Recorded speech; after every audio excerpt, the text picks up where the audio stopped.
Hello, everyone. This is Volts for September 10th, 2025. The debate over renewable energy certificates, or RECs.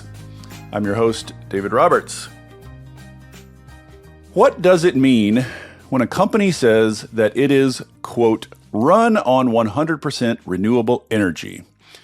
Most people, at least most people listening to this podcast, understand by now that the claim is not literally true. Not everyone can build their own renewable energy generators.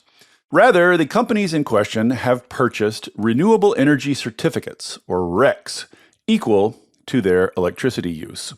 Each megawatt hour of renewable energy that is generated produces with it one REC, which can be purchased alongside the electricity, i.e. bundled, or separate from it, unbundled. Those RECs enter a national market so that, theoretically, a company with operations in Pennsylvania consuming electricity generated in-state at night could offset it by buying RECs from a solar field producing electricity during the day in California. The International Greenhouse Gas Protocol that governs this system is in the midst of its first major renovation in a decade. Several criticisms have dogged the REC system for years, and the updates seek to address some of them. Some of the key criticisms have to do with granularity, how specific RECs should be in time and place. Right now, according to the rules, any time and place is as good as any other.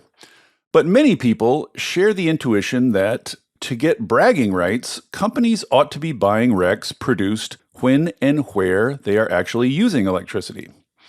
At what you might call the most severe end of that spectrum is the 24/7 coalition, including Google and Microsoft, which believes that all RECs should be precisely matched by hour and grid area to the consumption of the purchaser.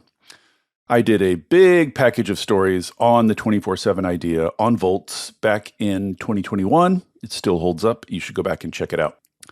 The Greenhouse Gas Protocol working groups seem to have taken the 24/7 idea seriously in the latest draft rules, which has led many other voices to raise cautions against going this far, this fast. Among those counseling caution are my guests today.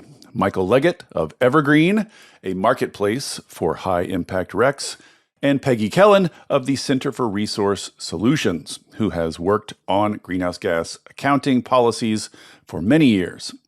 We are going to discuss the contours of this debate, who's advocating for what, and what's at stake. This is a somewhat technical topic, as you could probably tell from the intro, but it is important, and this might not be the last time we cover it on Volts. So, buckle up.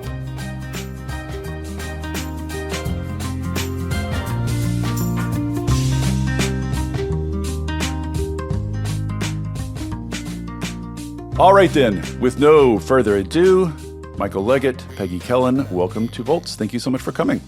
Thank you for having us. Thanks for having us. Long-time listener. Excited to join.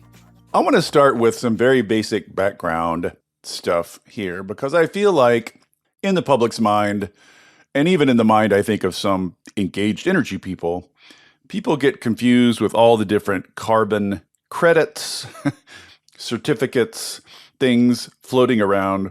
So maybe, Peggy, we could start with you, and you could just distinguish the voluntary REC market that we are talking about from, on the one side, compliance markets, and on the other side, carbon offsets, which I think people frequently mix up with RECs. Maybe you could just sort of tell us what we're talking about here.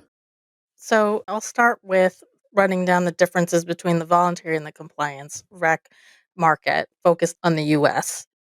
One of the beauties of the way that RECs have been structured and the market has been developed over the last 30 years is that a REC, this tracking unit that we use, as you described in the intro, to represent a unit of generated electricity, is used in both systems. The market is different in that a compliance market will be based on a regulatory policy, for example, a state renewable portfolio standard, which requires that Utilities, for example, supply a certain amount of renewable energy to all of their customers and to be in compliance with the regulation. And they use RECs to do that, to document that they're doing that. Voluntary markets are buyers that go above and beyond some of these basic required electricity resources and try to make bigger targets faster. And briefly, just really briefly, just tell us some of the reasons companies do this.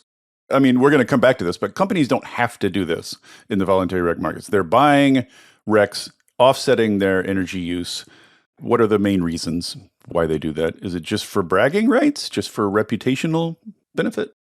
So, this transition has been growing over time, but it's really escalated in the last several years. And companies have been taking responsibility for their impact on the environment, including their impact on carbon emissions. One of the largest sources of carbon emissions that companies are responsible for influencing are energy emissions.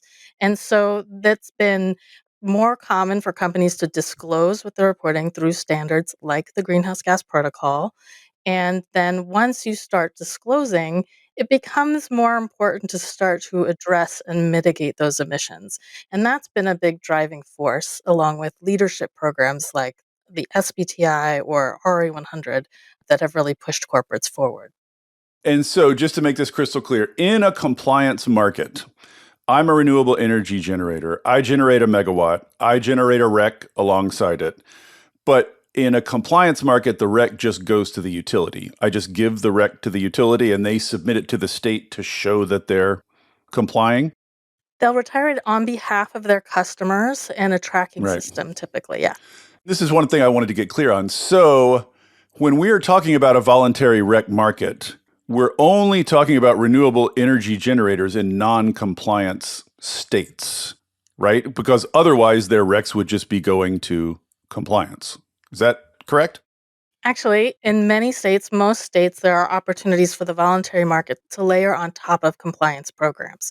Compliance Oh. targets, some states have 100% compliance targets, but we're not at the deadline for those targets yet. So there's room for the voluntary market to fill in the gaps and go above and beyond those requirements. Oh, so you could have more, maybe more recs in a state like that than is required for compliance, and you can take the extras and put them in the voluntary market. Absolutely. Okay, and then on the other side, there's carbon offsets, which, just to be clear, are a totally different thing. Because Completely I feel different like thing. everybody makes this mistake, but like those are a separate system, and that's the recs are specifically for electricity. I think that's the key thing here. It's to offset your electricity use specifically. Offsets are just a generic ton of carbon to offset, and they're maintained by different regulatory bodies, et cetera, et cetera. Totally separate thing from what we're talking about. I just wanted to get that clear. So what we're talking about here is the voluntary rec market, which is companies buying these renewable energy certificates out of, the goodness of their heart, basically, or pressure from shareholders, whatever you want to call it. So, second background question then is, I mentioned this in the intro briefly, but maybe just lay out for us quickly what the process is here. The Greenhouse Gas Protocol has formed some working groups. They're talking, they're debating. Where does all that stand and how is it going to resolve? Well, I'm happy to tell you where it stands. How it's going to resolve is yet to be determined, of course. I guess so. No promises. So, the Greenhouse Gas Protocol has been in practice for many, many years, including specific guidance around accounting for electricity, which is called Scope 2. And that's what's been in place for about 10 years. And it was published in 2015. Rigorous debate took 4 years to develop that standard for context. And now we're updating it as part of an overhaul of the entire Greenhouse Gas Protocol corporate standard, looking at all emission sources. So, this is why there are a number of technical working groups taking off different pieces of that. And there's one focused on Scope 2. Right. So the Greenhouse Gas Protocol governs a lot more than the REC system. The REC system is one of the things it covers. It covers the accounting rules for emissions associated with RECs in inventories in conformance with their voluntary standard. Right. And they've issued a draft What does that mean? Like, is there going to be one draft and then a final, or are there going to be multiple drafts? I know they have at least a set of draft rules out. Is that still early in the process? Like, how long is this road? It's a little bit longer. We are working towards having an actual public comment draft. The timeline for that is expected to be around the October framework timeline, and then we'll hopefully get comments in by the end of 2025, working towards a finalization of a first set of issues, of which the one we are talking today is one, in early to mid 2026. But then ongoing work will be necessary to work out some of the details leading all the way up to the end of 2027. Got it. So just on the Rex, we're in the middle of a process. It's probably going to end up something close to finalized early next year. And just, I should have done this earlier, Peggy, but maybe just explain, like, what's your interaction with all this? What is the Center for Resource Solutions role in this whole system? Well, Center for Resource Solutions, thank you. We're a nonprofit. We're focused on creating policy and market solutions to advance sustainable energy. We've been a longtime stakeholder in all of the greenhouse gas protocol standards related to electricity and energy. And so at the moment, I, in my individual capacity, sit on the technical working group for Scope 2 and contribute to the process that way. So you're in one of these working groups hashing these things out as we speak. Michael, let's talk a little bit about how big is this market? Let's try to get our heads around the US voluntary rec market, which again is like all the recs that aren't committed to compliance markets, all those other recs. How big is that market? Give us some sense of like, and maybe some sense of the trajectory of it, because my understanding of it is that it's really blown up and taken off and become a kind of a significant piece of the puzzle. Absolutely. No, it's very big. And I think there's different ways of slicing it, but I think that it's over 300,000 companies in the US buy Rex. And I think the volume is over 300 million. And the latest data that's out is for 2023, and more data should come out for 2024 in the next week or two. So there's always kind of a lag and kind of counting all the things and dotting the I's and crossing the T's. But it's big, and it's definitely been growing. I would say on the order of, looking at some of the past data, usually 15 to 30% year over year for the last 10 years or so. I saw some number somewhere that said that like corporate procurement of renewable energy is something like a third in the US of all the renewable energy that's getting procured and built. So it's not an insignificant piece of the puzzle in terms of what gets built in the US. It's absolutely not. I've seen estimates as high as half. I mean, it Mm, is a large amount, and we've talked to developers, very large developers, who I think 5-10 years ago, really their emphasis was kind of power purchase agreements with utilities, and increasingly it has been more power purchase agreements with corporates, interesting. as companies have played a bigger and bigger role in that. And walk us through something you told me that I think is really interesting. So there's kind of two different ways. If I'm a company and I want to buy Rex, there's two different ways I can go about it. I can buy them on what's called the spot market, or I can structure them into a PPA. To explain the difference between those two. Absolutely. So I think one of the biggest things a company can do in this market is de-risk these projects, new solar farms, wind farms, battery, geothermal, et cetera. And when we say, let me just explain what that Yes. means. Like, when we say de-risk, we just mean a company is saying to a developer, if you build this, we'll buy the power. Therefore, there's no risk. There's less risk Right. in building it. That's what we mean by de-risking. Absolutely. You've got a 25, 30-year asset, a lot of upfront costs, and the people that are, either lending or investing to build that project are very concerned about what are the returns on that investment. Right. Is there going to be a return? So when they're making that decision to do it, there's a financial decision to be made, and there are other considerations, permitting, interconnection, et cetera. But that is a big consideration. So, oversimplifying a bit, but there's really two ways to buy Rex. You can buy Rex annually as a spot purchase. Hey, I need 10,000 Rex. There's a number of ways to do that. You can go to either projects or third parties who happen to have inventories of Rex. And those are unbundled.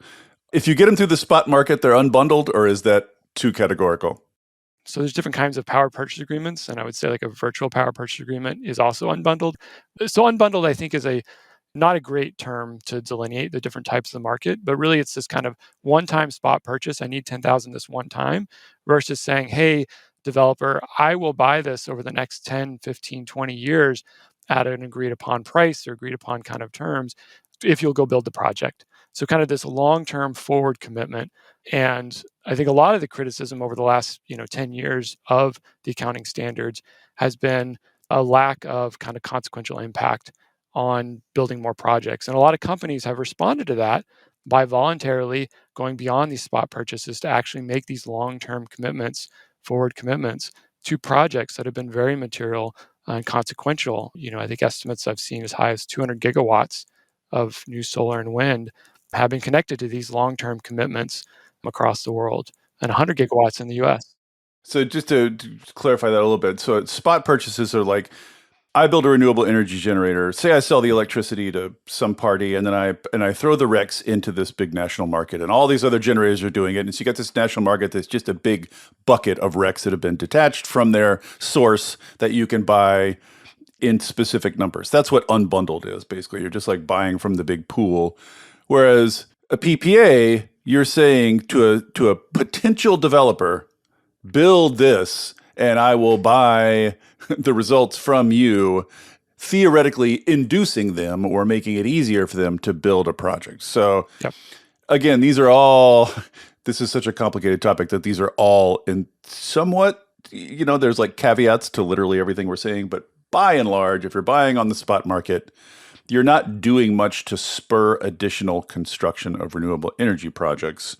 Mostly those are just RECs from already built projects or whatever. If you want to induce something to get built, generally you go to a PPA. And what you told me that's striking, Michael, is give me the percentages of who's buying spot market RECs versus who's buying PPAs.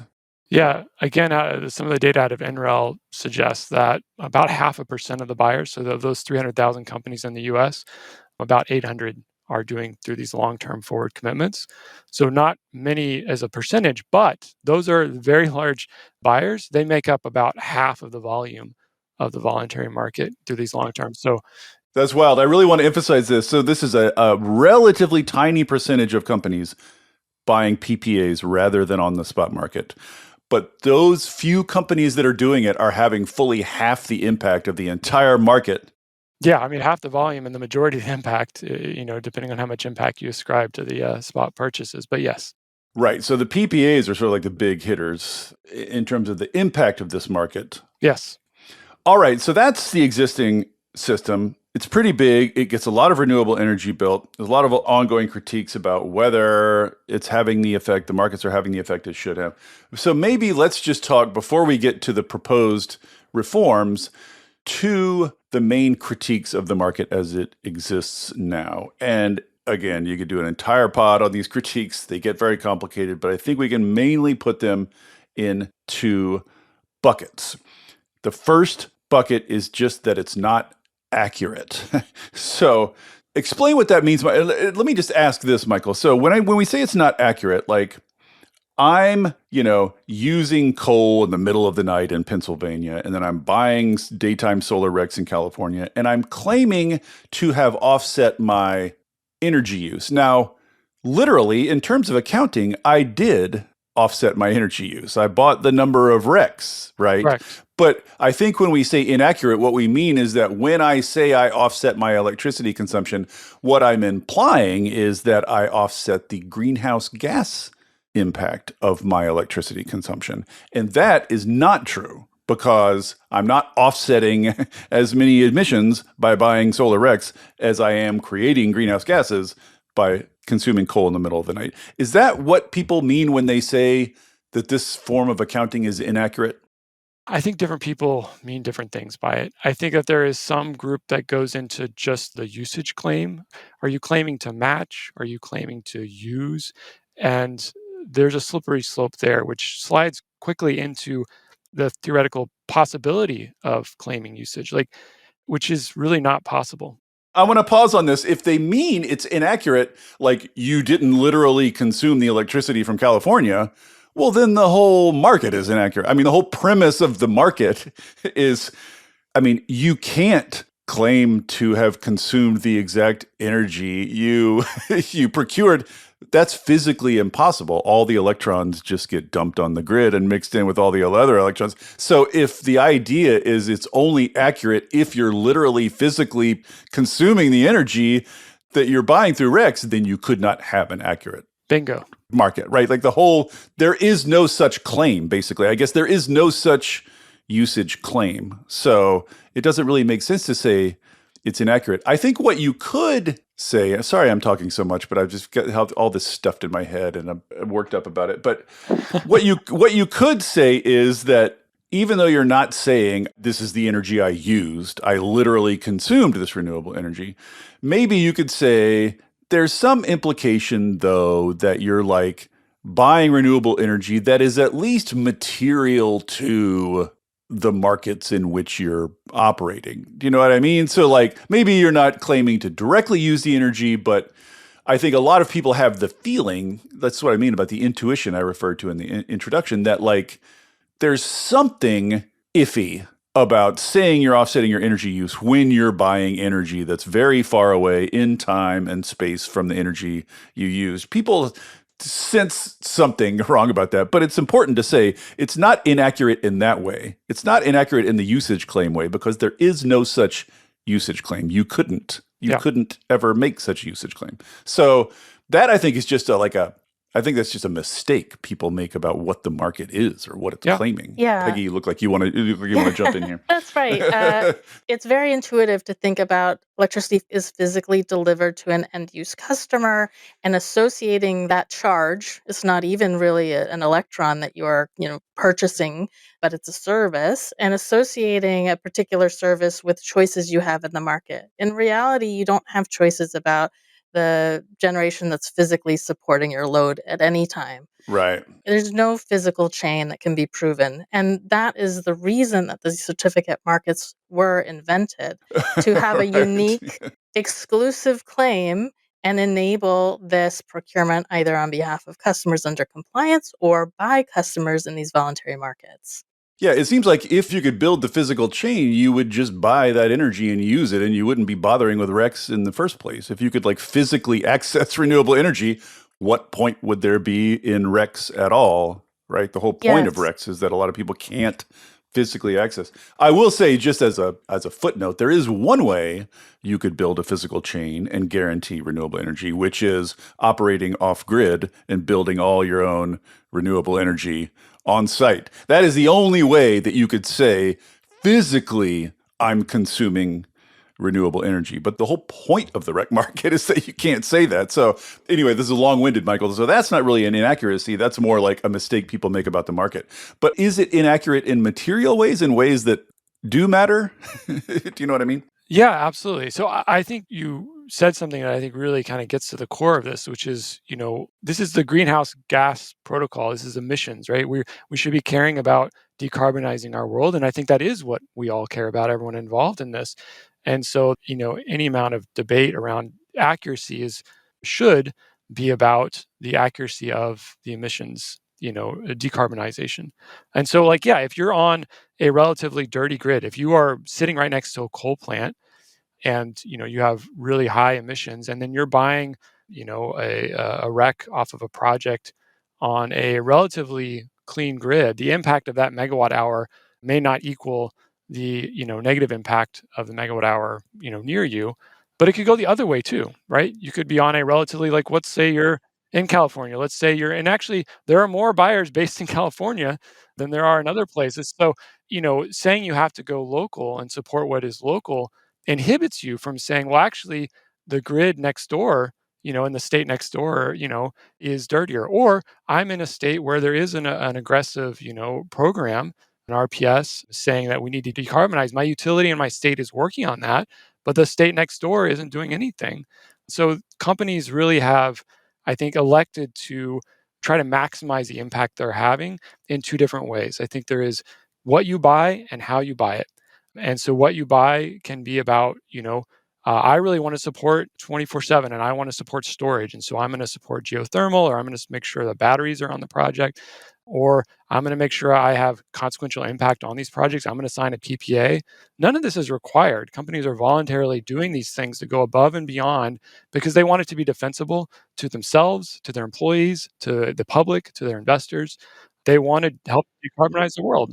Like legally, all you'd have to do to say you offset all your energy is just go to the spot market and buy Absolutely. cheap RECs. And that's relatively cheap, and you can, like, almost Yes. anyone can do that. And then you can say legally, I've offset 100% of my renewable. So any company that goes above and beyond that so that their claims are more defensible and more rigorous, I just want to emphasize this, is doing so Voluntarily. voluntarily because Absolutely. they want to have impact. But we should say this too, like, you could say it's inaccurate in that it doesn't necessarily reflect greenhouse gas impact. But again, like, the way it's set up, there is no official measure of greenhouse gas impact in there. So you're not doing anything against, it's not claiming anything it's not doing. You know what I mean? It's not claiming to adequately reflect greenhouse gas impact. Yeah, it's a direct emissions accounting tool that is the only thing that the Greenhouse Gas Protocol to date has really focused on in their corporate standard. And so that direct emissions rate, typically zero, is what is matched with the buyer's consumption in the inventory reporting. But RECs contain all attributes of generation. And so that can be the direct emissions rate, avoided emissions where they exist. It can be social policies that the generator has in place. It's an all inclusive instrument. The challenge is that there have not been blessed accounting measures for how you count the impact piece and how that fits into an inventory. Right. So part of the discussion here that we're going to get to in a little bit is how to reform this, is whether to add some sort of measure of greenhouse gas impact into the fold here so that people could act on this.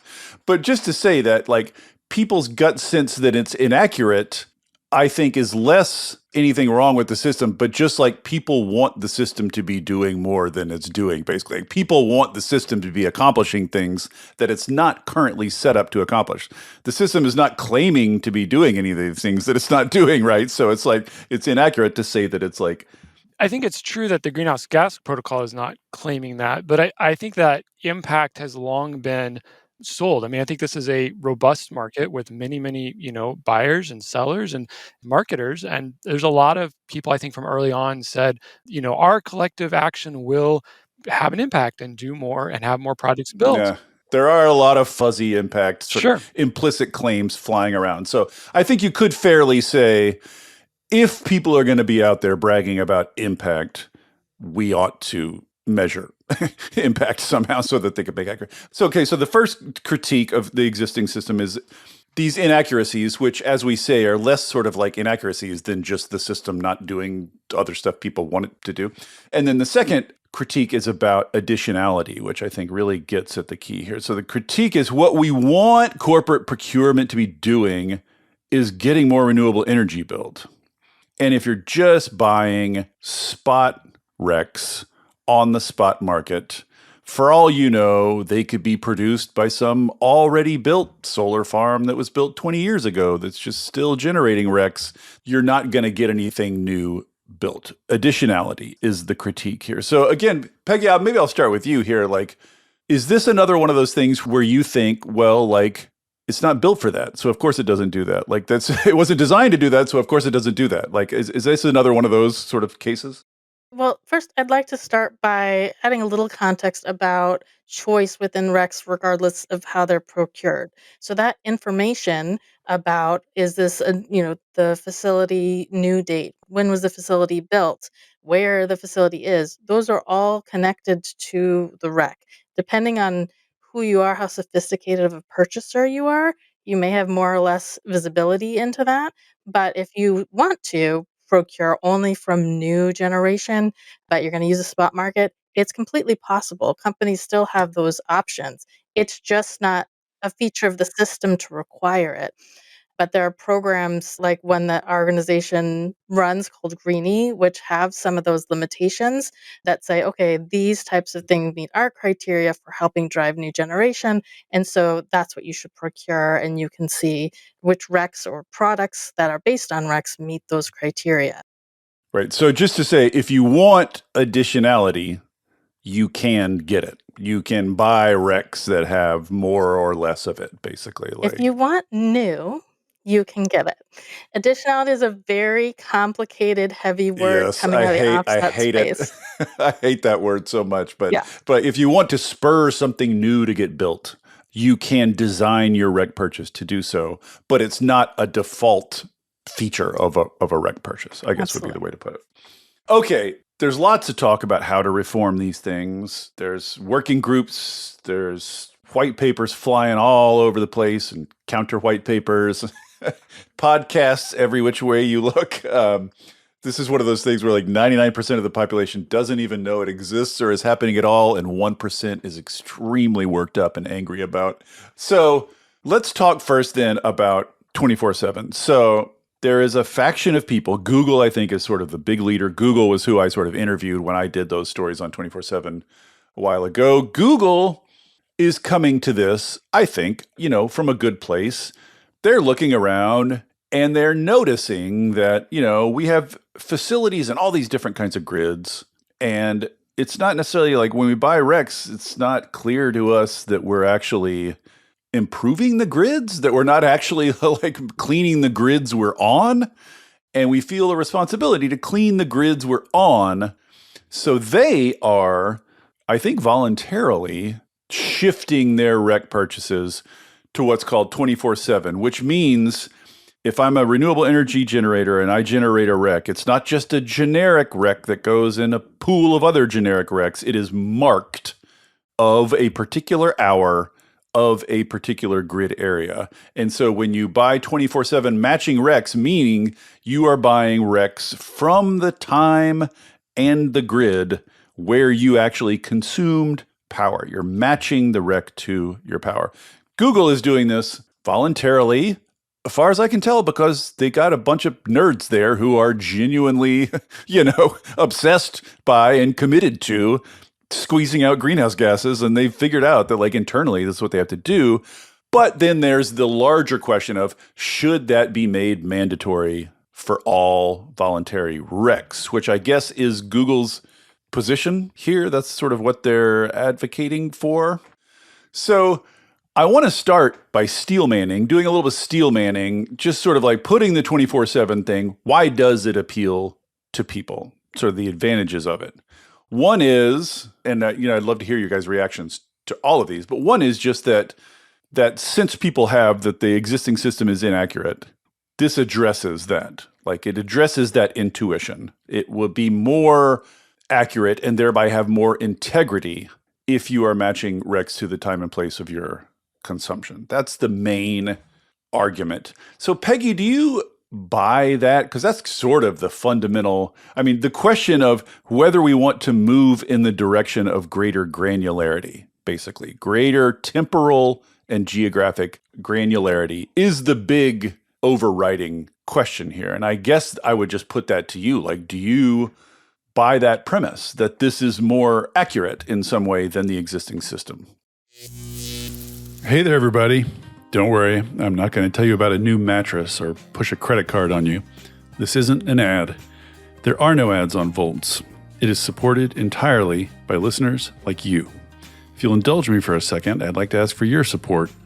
I started Volts because we're all surrounded by depressing news about climate change and misinformation about clean energy, and it's never been more important to share the stories of the real people on the ground doing the real work of transition, and all the ingenuity and courage and public spirit they are bringing to it. People are hungry to hear these stories, to learn from and find inspiration in them. I've heard from people who changed majors or careers after hearing episodes of Volts, people using it in classrooms and community groups, even state legislators who have passed bills inspired by specific episodes. Sharing these stories matters. It makes a difference. If you have found value in it and want to help me continue doing it, I hope you will join the community of paid subscribers at volts.wtf. It's about the cost of a cup of coffee a month. If you don't like subscriptions, you can make a one-time contribution, leave a review on Apple or Spotify, or just tell a friend about Volts. I am grateful for any and all support. If you're already a paid subscriber, thank you. And now, back to the show. Do you buy that premise that this is more accurate in some way than the existing system? We definitely support moving towards more specific data always. A more specific data is important. It is something that is not widely available, and working to building the infrastructure to allow it to be more widely available is something that we strongly advocate for in regulatory spaces.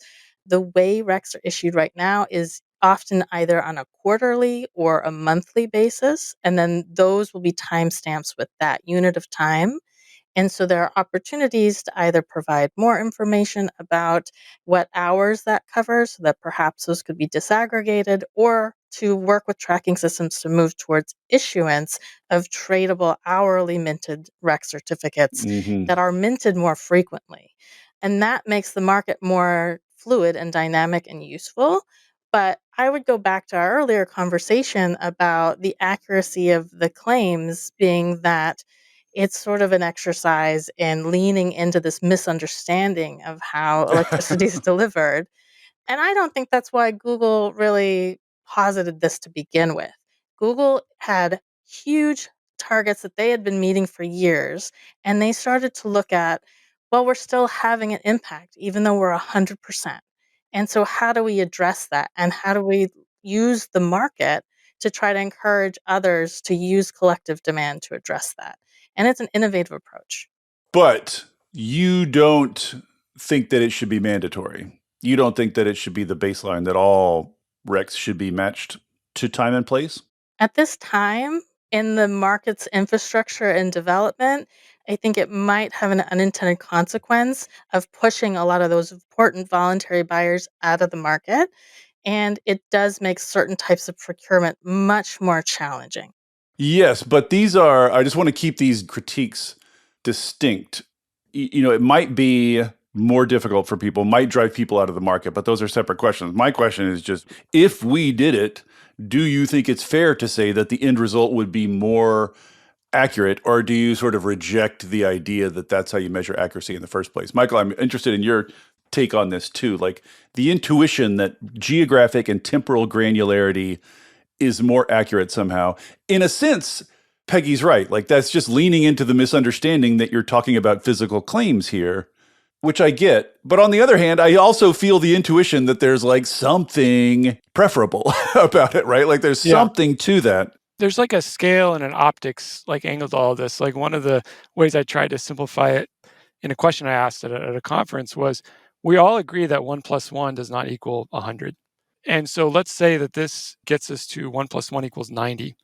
That may be more accurate, or it may look a little bit more accurate, but it's still far, far. It's, and I don't know if the scale is like more like 1 + 1 = 1,000,000. So it is, you're still not using the power you're claiming to use, even if it is in these, narrower markets and it's matched hourly. Power doesn't flow this way. Like it's not something you can trace. So are the more absurd examples eliminated and not allowed? Sure. But does that make it accurate? I don't buy it. I don't think it does. I don't think the greenhouse gas protocol is meant to stand up and support usage claims around the accuracy of what power you're using. I think it is meant to bring transparency to the emissions impact of companies across all of their different, kind of scopes, so that we can have better transparency, understanding, and do something about it. What about the other claim people make on behalf of 24/7, which is as long as it's just cheap to buy solar, I mean, solar is always the cheapest. You can always find cheap solar somewhere. And there are certain grids where solar is not going to do it, where you're going to need other stuff. You're going to need firm power, the much discussed firm power. And the idea is if you are forced to confine your rec purchases to that grid, you are going to spur the development of that firm power. Basically, that like, it's not good that all the money's just chasing the easiest, cheapest stuff. We want some of that money directed toward the more difficult future technologies that we don't have worked out yet, we need to channel some of that money toward, your advanced geothermals and your small nuclears and your whatever else. All things being equal, it'll generally all go to solar. So confining it to a particular grid is a way of directing investment at these more difficult sources. Do you buy that? I understand why it seems like that would be the case, but I think the problem is while it may say, hey, these hours are more important, there's more demand for these hours all of a sudden, that demand may not show up in a way that's consequential to building those projects. All the modeling and research around this generally assumes or requires additionality, assumes that like those transactions are enabling these projects. And I don't see, at least in what's being publicly disclosed, any tests for additionality in the 24/7 matching. I think there's a huge risk to move away from this long-term forward contracting that helps stand up and de-risk projects to more spot purchases, which has a much harder time doing that, if at all. So no, I think that on paper it seems like it should. Right now, I'm focused on I want to cover 24/7. I want to cover all hours of the day, so I've got to get some storage. I've got to get geothermal. I'm going to have to go to Right. those technologies. Right. I can't, if I'm covering nighttime power, I Right. can't But if do it with solar. those projects to get them built need long-term, kind of certainty. And I think it's going to make it much harder for companies to give that long-term certainty to those kinds of projects. And so I think that the impact will not actually show up. Okay. And a related claim from the 24/7 people is that if you have to buy RECs from the grid you're operating on, the cleaner that grid is, the fewer RECs you need to buy, basically. So you're going to all of a sudden be very invested in the larger grid getting clean because that relieves your burden, meaning it's going to pull you into policy advocacy. This is one of the things they say is like, if these people are forced to buy RECs from their local areas, they're going to get invested in local policy to try to clean up those local areas. And that is one of the things we badly need. Well, I think one of the critiques maybe of this, of the larger REC system, is that it's very easy just to buy RECs and check this off your list. And what we really need is companies engaging in policy advocacy. And the idea is that this would push them in that direction.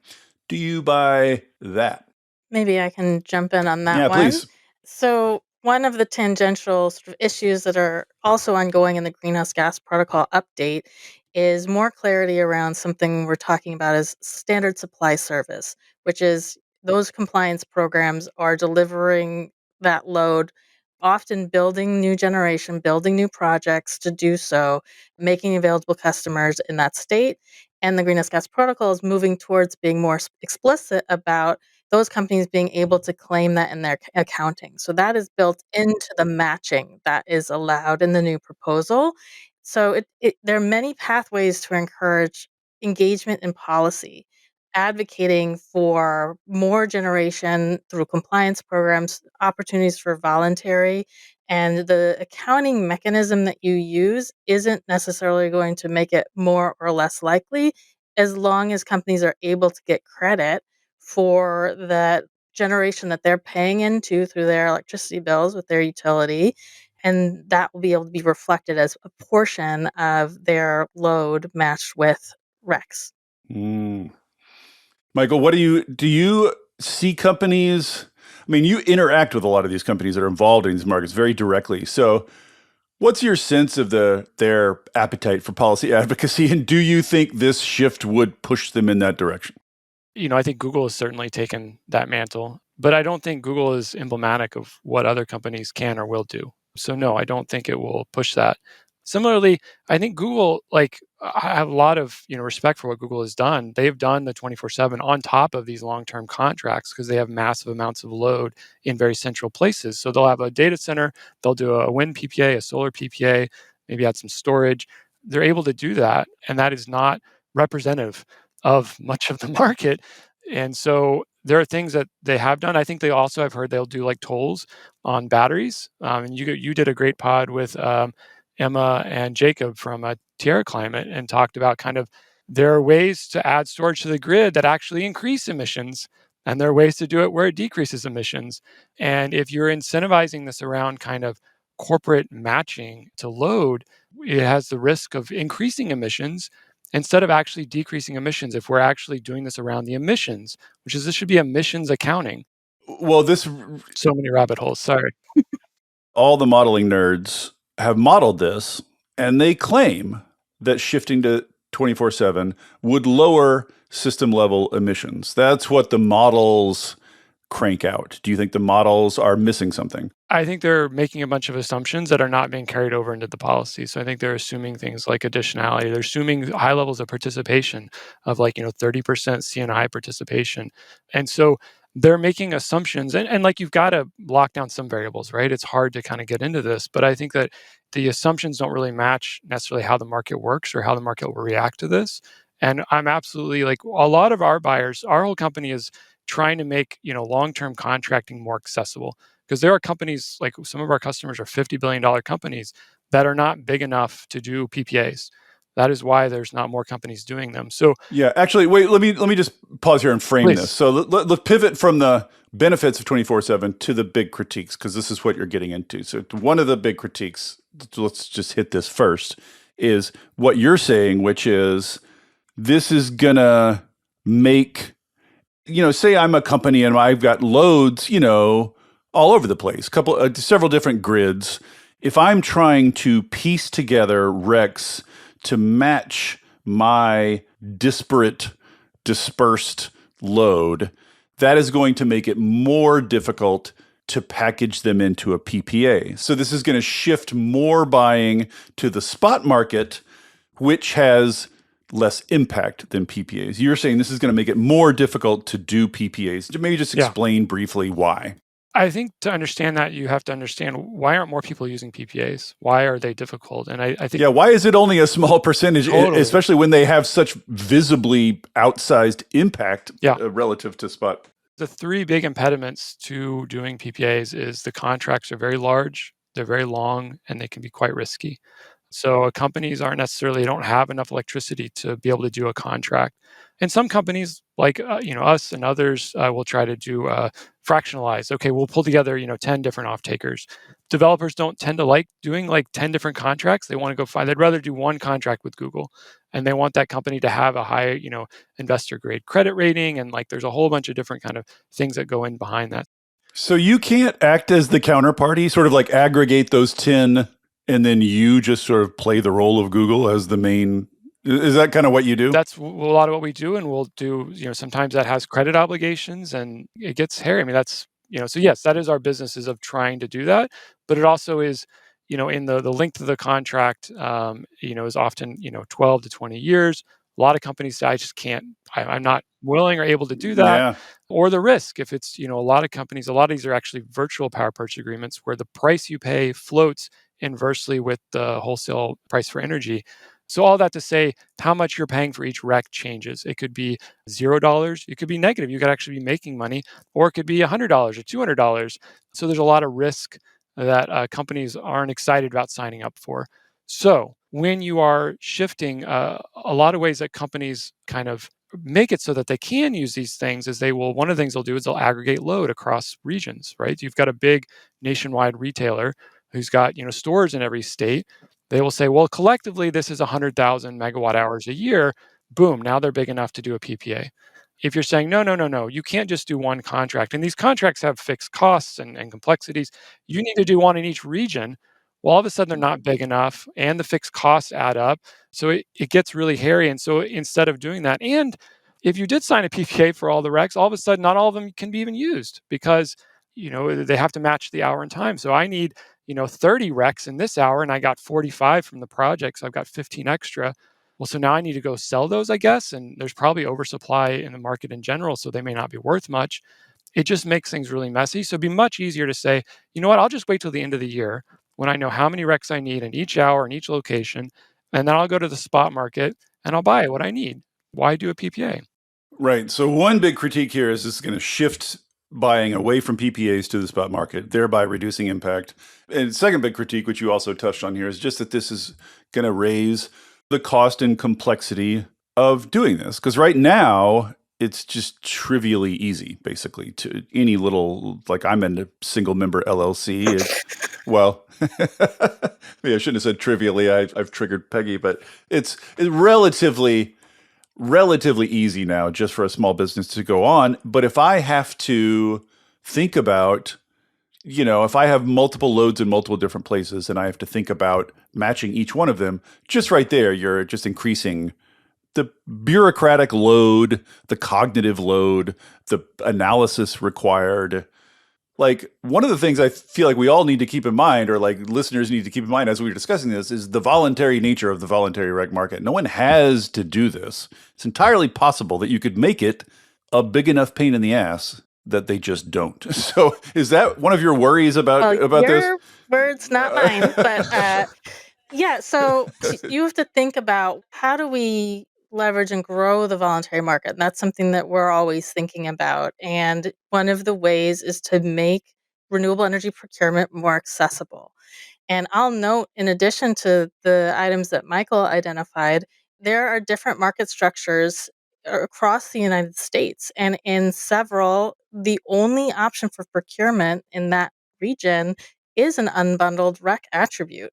So not everyone even has a choice to do a PPA where they're located. Right, right. And what we want to do is to encourage more consumers to choose to be in this voluntary market, both corporates and residential consumers, to ask their utility to provide these to them. Unbundled recs are a tool for them. And so the easier we can make it to procure overall, the better it is for overall demand, which in aggregate, as we know, helps to drive supply. The new ideas are always more difficult to implement. I would argue PPAs are still a new idea, really. To have something like a corporation, they're still sorting it out. You hear stories from these folks. It takes 6, 7 years to get a project signed, right? And they're figuring it out. So it's also new, and we should have space to make the procurement of those hard things easier, but it's a process.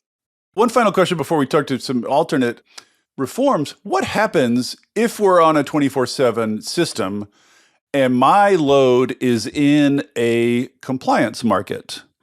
24/7 forces me to buy local, but most of the local recs are going to the compliance market. So I'm in a position where I'm going to be forced to buy all and only surplus recs from the compliance targeted generators around me. Well, Is anyone worried about that? if you want to make claims about being a voluntary procurer, yes, or doing something new that wouldn't have happened anyways, we talk about that as having regulatory surplus. Yeah, you would have to procure additional. In some markets where you have cap and trade programs, you'd have to procure allowances or get allowances allocated on your behalf as well. That's not a core tenet of the straight 24/7 accounting proposal. You can count the compliance towards those goals. It's still working out whether or not they have to be matched exactly the same way, because that's not what's being provided in the market at the moment to many folks. But if you want to make these claims about being more impactful in your individual procurements through this method, yeah, you'd have to over procure. Hmm. Okay, so the worry is just that this is a rather extreme jump from the present system, which would impose new sort of accounting complexities, new physical complexities of finding, new sort of bureaucratic complexities of structuring the deals that make PPAs harder. I think a lot of people, and tell me if you think this is wrong, but it seems like sort of the conventional wisdom that's forming around this is, yes, this is the right direction of travel, but maybe we should just go slower and take smaller steps in that direction. That kind of seems like where people are ending up. So one sort of direction of reform is 24/7. That means making your recs closer in time and place to your consumption. The sort of other direction of reform, I guess you'd call the counter direction, the other team here, is what they call emissionality. And these are people, I think Amazon is in this group, Meta, I think, is in this group. They are saying the reform we need is not closer time and place matching. The reform we need is more clarity on impact matching. We need to add some sort of impact measurement so that RECs that displace more greenhouse gases are more valuable than RECs that displace fewer. So I want to get my head around, like, is this a fundamental, like, is this a fundamentally different direction? What is the sort of relationship of the emissionality people and the 24/7 people? Are they just opposed? Are these just opposite ideas? Or is there some way that there's a synthesis possible? Or sort of, what's your take on emissionality? Peggy, maybe you can start. Sure. Ultimately, there are many pathways to impact. And so both of these will have different types of outcomes, different strategies, and they're both important and relevant. We have looked at this as kind of a Venn diagram with some overlapping circles. So it's possible to do both, Mm. but it's a very small overlap. So and it depends on where your operations are. So I have to be operating in a dirtier grid so that that avoided emissions impact is as high as possible, and then also temporally and locationally matched. So there's a narrow slice where that could work, but we have to understand it's so relative to what a company's operations are and where they're located, how any of these ideas are going to work for them. Really thinking about having more recognition for avoided emissions impact in a consequential, I did this and therefore this was avoided, is an important development that does need to go forward in the greenhouse gas protocol and one that's on the table, although it has hit some minor setbacks in being rolled out at the moment. Mm. So you think there's going to be some reforms in the direction of emissionality, regardless of what else happens on the 24/7 stuff? That there's like some indication of the greenhouse gas impact is going to be folded in here going forward. Let me jump in, and I mean, Peggy's on the working group, so she's better positioned to answer this. But I think on the outside in, I think, emissionality, I would kind of zigzag a little bit over to, I think consequential impact is really, and I think inside consequential impact is considering the emissions impact on that, but it's also kind of this, what flavor of additionality or kind of causation, or like, did your purchase, do something, I think is another piece of that wasn't always a given part of emissionality. This is a good point. Impact could be impact on greenhouse gases, impact on inducing building of a generator, and also impact on policy or impact of development of firm resources. There's lots of different ways of Lots of impact. different ways. The impact I was talking about is greenhouse gases. Absolutely. But that is the question. So I think that is the other piece. And I think to Peggy's point, consequential impact, there's a whole subgroup on that, and they've got public, kind of recommendations. And if you look at the votes on the working group, there was, I think, 73% of the working group voted to move forward and having the consequential impact path be part of the public comment period, as opposed to 14% opposed. That got more support than the hourly matching, which was 63% in favor and 37% opposed. But the current path, or the current, writing on the wall, I don't know, writing on the wall, the ISB voted to not take that consequential impact forward. So right now, the current plan is that the hourly matching will be part of the public draft that goes out for public comment, and that the consequential impact whole piece of this will not. And I Interesting. think that is an enormous mistake. Because I would feel like if you just sort of like polled the public, what they want out of this is reducing greenhouse gases. And it seems like even if you're not going to make any particular level of consequential impact mandatory or whatever, it seems like making that information visible to market participants is just like a 100%. total no-brainer. Is it difficult to do that, like administratively, Peggy? Like, is it difficult? Is it straightforward to measure the impact on greenhouse gases? Like, do we have accepted ways of doing that, or is that fuzzy and difficult too? I'd say we have some concepts that are generally agreed upon about looking at marginal emission rates to inform how you calculate what avoided emissions might be. So I think there's enough directionality in the methodology to move forward to having more disclosure. Historically, the issue has been that there has been advocacy within the greenhouse gas protocol structure in these scopes, scope 1, 2, and 3, they're currently attributional accounting based, meaning one for one. And it's not offsetting. It is just choosing your supply and assigning the appropriate emission factor to that unit of load. And that's attributional. It doesn't take into account what are the, impacts of the project I invested in, what might have been reduced or avoided. That information is counted outside of the scopes. The problem is that the only place that they've had guidance on what to do in terms of accounting for reductions are very strict rules about offsets and how offsets are applied to inventories. And now we're kind of in this, we're not necessarily arguing that this is a fully additional offset that passes a financial additionality test. We're saying it's still important impact that we should be able to disclose in a consistent way, and that we should be able to build leadership programs off of it and recognize companies for doing this type of activity. And the Greenhouse Gas Protocol is trying to figure out, well, where does that fit in our corporate inventory system? Right. Because one thing I wonder about is once you start getting into those kind of second order effects, like did this cause the developer to make a decision to do this? Then you're sort of getting into counterfactuals and things get real fuzzy real quick when you get into counterfactuals. As someone who follows political analysis, I can just say that you can do whatever you want to do with counterfactuals and come to whatever conclusion you want to. So I wonder, is it straightforward to measure impact, I guess? Are there reforms that you think that are easy at hand that would, sort of unambiguously improve things along those lines? Yes. It may not be as easy as going and buying a single rec from a broker, but like I think that the core piece of this is there should be options and we should have greater transparency.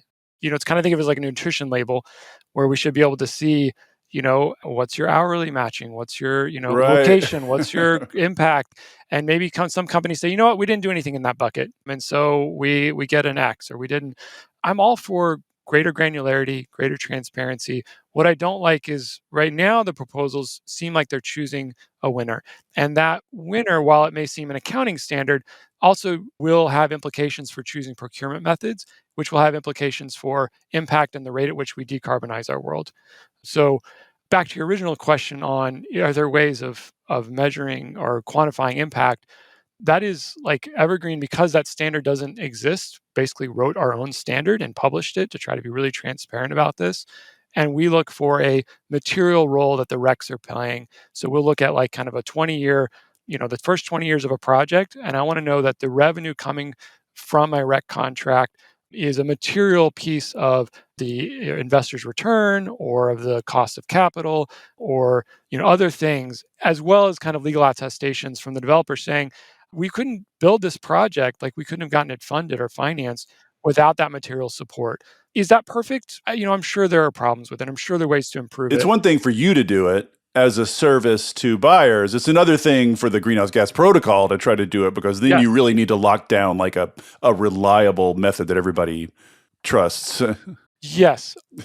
And Peggy should really. I don't think Greenhouse Gas Pro. There is roles that they are there to play, and I think there's absolutely a limit to what all they want to do. But Well, Peggy, let me frame the question this way. I mean, it seems like one answer that could make a lot of people happy is, like Michael says, make this information available, transparent, so that anybody buying a rec can know it's 24/7, like where and when it is, and they can know its impact, at least insofar as we're able to measure impact.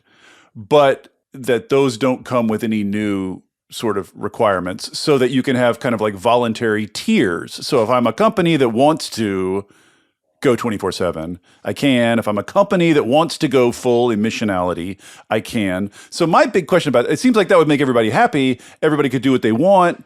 Everybody would have the same information. I guess I wonder if I'm a company that's contemplating whether to go further. At the very least, I'm going to want some sort of gold star, some sort of like bonus or badge, or I don't know what it is, or like, it's something that can signal to stakeholders and consumers and customers that I did this, that I tried hard, that that I went above and beyond. But then, like, the minute you go from a rec is a rec to gradations of RECs or tiers of RECs, you're increasing complexity. So my question to you, I guess, is like, is there an easy way to create these tiers such that a company can get the kudos, get the benefit, get the reputational boost in a clear and public way? Do we have the kind of infrastructure for that? So the infrastructure of the corporate standard at the moment is that it's a disclosure standard. And it really, going back to the beginning, was revolutionary for being that. Right. Even disclosure was leadership until very recently. And we think that there's value in maintaining a record of having a place where you have a black and white disclosure standard with broad transparency. And our organization hopes that continues to be the role that the Greenhouse Gas Protocol and the corporate standard play. There's a question internally as the has updated their governance and thought more about what they want to be, and there are impact aspects in that. Impact is a key decision-making criteria they are trying to apply to the updates, but traditionally, introducing tiers of impact or benefit of recognition is the role of a program, which could be built on top of a disclosure standard. So that could be implemented by the Greenhouse Gas Protocol or a third party Or the government, like the Energy or the Star, government. like a version of the Energy Star could be. So, in terms of handing out kudos and handling those reputational benefits, you think that's kind of somebody else's job? You need somebody who's structuring a program to do that. It doesn't even have to be somebody else's job, but we as protectors of market integrity hate to risk losing important data. What happens to the RECs that don't qualify? In being more conservative and assigning fossil emissions rates to unmatched generation, we're overestimating emissions, and that's also not necessarily helpful. You need both. What would you like to see, Michael? Like, you deal with these companies. What would, like Google is sort of like going above and beyond because they just seem committed, but like, I'm too much of a cynic to think that you're going to get like a substantial fraction of the U.S. business community committed to going above and beyond, because they care. So, like, kind of incentive what kind of badge, or like, would they do it for a badge? What would they do it for? What would incent these companies to go above and beyond the baseline standard? I mean, I think there are like RE100 and other programs that give out awards and stuff, but even those programs usually are on like how old was the project from which they will recommend long-term contracts, but there's not a ton of stars. Oh, you did this through a PPA, more gold stars. So I would say any recognition from any program would be a good start. And having that as kind of data that Greenhouse Gas Protocol has at least set a foundation on which how we disclose that, how we look at it, how we consider it, how we think about it, so that you don't have everybody coming up with their own standard and saying, hey, this was triple double platinum impact, when really it wasn't much impact at all. I mean, you can easily imagine multiple programs getting built on top of this with contrasting Totally. badges and contrasting systems of awards and more confusion, Yeah. So the use of long-term contracts has been growing. I think it is now, just recently or crossed such that more RECs are going through PPAs than not in the US. And I think that's with very little incentive. Like, I talk to companies, and the sustainability officer will often get it because they want to, like, that's the core of what they're trying to do, is decarbonize this world, and they see that that would be more impactful. But then the CFO is saying, well, why bother? Like, the spot market RECs count just the same. So what's in it for me? Like, what's incentive? Like, what do we get out of that? And so I think that insofar as Greenhouse Gas Protocol wants to incentivize ambitious action, I think having some way to disclose and consider impact, and then programs can be built on top of that to recognize that impact, I think is very important. And I think that hourly matching can be a part of that. And I think doing hourly matching and PPAs is triple stars. That's amazing, or certainly can be. Insofar as you're doing that in a dirty grid, I think if you're doing it on a really clean grid, then you could get into, well, is that better because you're local, or would it have been better to have done a long-term PPA next door on the state next door on a dirtier grid? And we could have those arguments. But yeah, so I think more disclosure and finding ways to incentivize and recognize, because like fundamentally, renewable energy, it is the core piece of decarbonizing our world. It is not automatic, and it's not moving fast enough. corporate the voluntary markets is not the only cog in this machine. It's not the only lever we have, but it is one, and it is a big one. And it's one we should be pulling as hard as we can to decarbonize our world.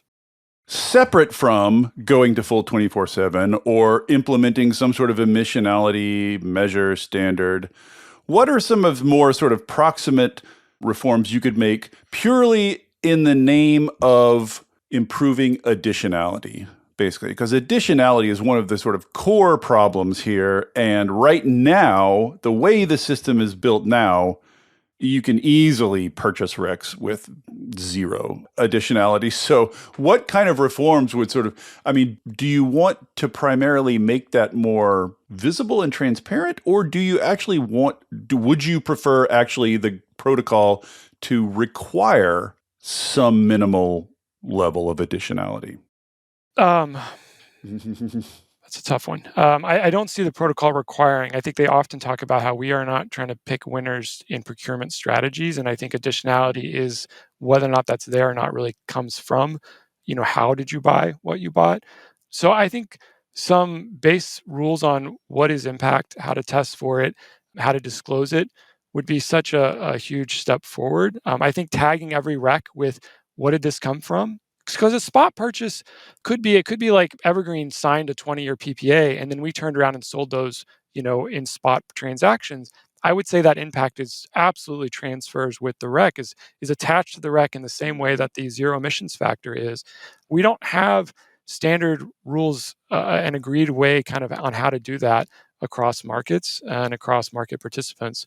So I think kind of more fundamental infrastructure on how should we be tagging these things, considering these things, testing for these things, I think would be a huge step forward. So at least we have greater understanding of what's happening and what's I not. mean, it seems like one thing everybody should agree on or does agree on, whether or not you think various and sundry things should be made mandatory or should be folded into the requirements, everybody seems to support making more information available. Like at the very least, whether or not you're going to do anything with the information you have about the rec, you should be able, when you buy a rec, to know where it comes from, when it was generated, Yes, and an estimate of its impact. Whether or not you're going to require anyone to do anything, it's like surely everyone agrees that like having that information available is better than not.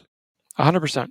Peggy, final question here. We're over time and we barely scratched the surface, but one sort of way forward here, especially I think, through the lens of sort of your institutional concerns about just, being a little small c conservative here, making sure all the data is tracked, making sure the sort of core system is clear.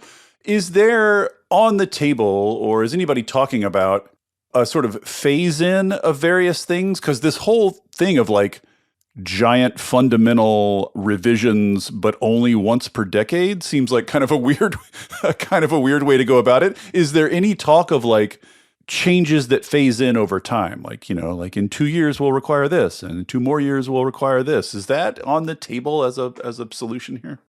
So I just want to put a plug in for how difficult it is to get support for developing standards. It's not something a lot of people want to pay for. And so I have a lot of sympathy for the Greenhouse Gas Protocol for not sort of having such a rigorous update process over the past 10, 15 years. In this update, through the criticisms that were raised in 2023 and around that time, they took a big look at their infrastructure and they're still sorting out how they're going to be structured. I think there is a commitment to more frequent updates and revisions and revisiting. And I think that's really important because it does allow you to move the goalposts that way, right? So if we get to a point where every tracking system is issuing hourly certificates and customers can literally log into a website and buy something, that is still not how you purchase Rex now, then maybe it's not a feasibility issue and it's a non-issue, and we can move toward that level of matching. But to prescribe it is always difficult. To say in 2 years we'll do this, in 4 years we'll do this, it's a little challenging. So I'd encourage a strong commitment to ongoing maintenance and updates of the standards to achieve that same outcome. I mean, I think the other dimension of this is not just time, but also what stage different grids are at. So, phasing this in over time doesn't address the issue of we have some grids that are of high variable renewable energy, higher solar and wind, and others that are, 1%, 2%. And the solution that those grids need, what is most impactful, is different. And so you've got one global standard trying to set up requirements that work across all these different situations. It's hard. It's a Herculean effort, and we should be careful that we can, in net, move the ball forward. This is like so many conversations I have on this pod, which is I come to the end of it and think, who would be great at doing this is this giant government that we built over several centuries. We're just all like kludging our way, trying to build these Rube Goldberg mechanisms to do basic stuff that the government ought to be doing. There's my little rant at the end there. Yep, we should try to do that too. But in the meantime, the lobbying is valuable. In the meantime, I'm going to try to get as much steel in the ground as possible. Fair enough. All right, Michael and Peggy, thank you so much for coming on. This is enormously illuminating and fascinating. Thanks for coming. Thank you. Thank you. Thank you for listening to Volts. It takes a village to make this podcast work. Shout out especially to my super producer, Kyle McDonald, who makes me and my guests sound smart every week. And it is all supported entirely by listeners like you. So if you value conversations like this, please consider joining our community of paid subscribers at volts.wtf, or leaving a nice review, or telling a friend about Volts, or all three. Thanks so much, and I'll see you next time.